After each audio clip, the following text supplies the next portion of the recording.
So yesterday I put out a video called How to Open a Tough Closed Guard, and the internet exploded. Well, at least my little portion of the internet exploded. Half the people were polite and going, excuse me, I don't think that would work. And the other half of the people were rude and said, that'll never work. What is this guy doing? He doesn't know what he's talking about. So I'm going to say that I do know what I'm talking about with this technique. And Scotty's come in and I'm going to show you what I'm talking about. So first the technique and the objection. So the technique, I'll link to it up there, I'll link to it below. Somehow, I'm free of his grips. This usually only works if he's not grabbing me. He's grabbing me here. I gotta break this grip. He's grabbing my sleeves and both of my arms are stretched out. I can't do this. I'm gonna control his grips and come up to my feet. I'm gonna go here. I'm gonna break his legs open. Now what people were saying is, dude, he's just gonna grab your ankles and he's gonna lumberjack sweep. He's gonna put his knees together and sweep you. Or, go back please. For a bit more value, he could also do this. I stand up, he grabs my ankles, he opens his legs super wide, pushes against the knees, and I go down. So,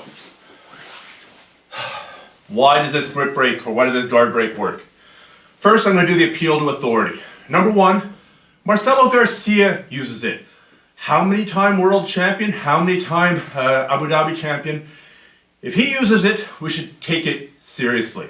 Now, you can say, yes, but Marcelo's Marcelo. He's got amazing attributes. Look at his amazing kinesthetic development and his incredible athleticism. Fair enough.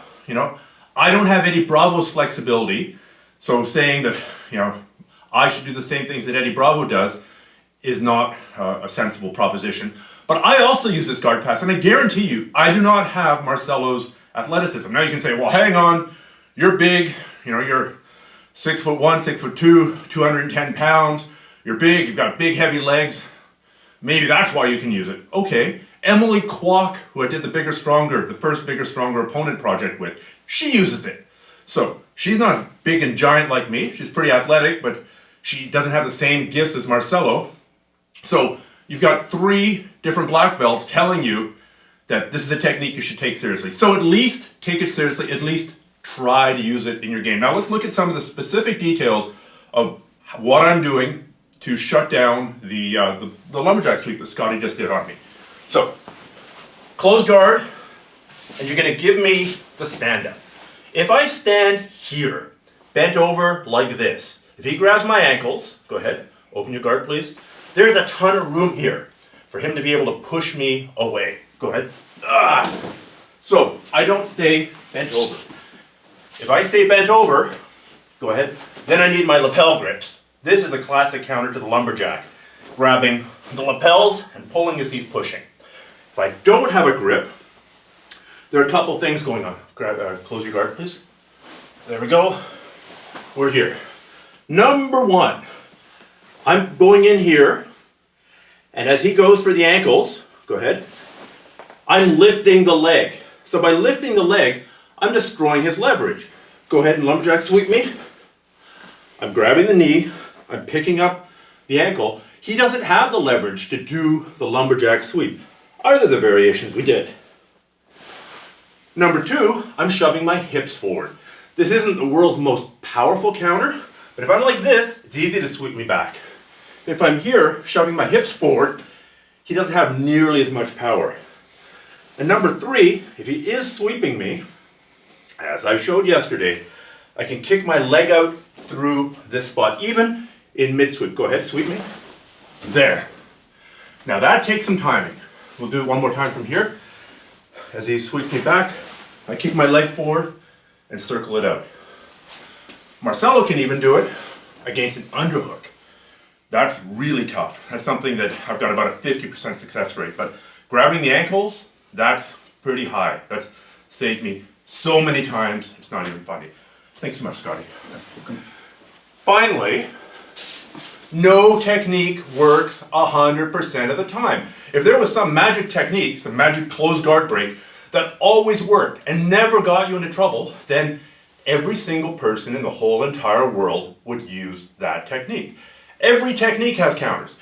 If there's a kneeling guard break for the closed guard, most of the time it'll work, but maybe Scotty's really good at countering that and putting in a triangle choke. There are some guard breaks where one leg's up. Try that on Roger Gracie, you're going to get swept because he's got a counter. There's always a counter. Stand up, please, Scotty. It's like saying, we're here boxing, our hands are up, and he throws the jab. Whoa. The jab is clearly a terrible technique. Look, I can come here and I can hit him over the top. Or I can go here and I can hit him in the groin. Or I can slip to the inside and then gouge his eyes out. All of which is true, but the reality is the jab's going to come and go. That guard pass is going to come and go. I'm not going to be standing here for 3 minutes trying to open it like this, giving him the opportunity to get set up whatever open guard situation there is. Let's go back one more time, please.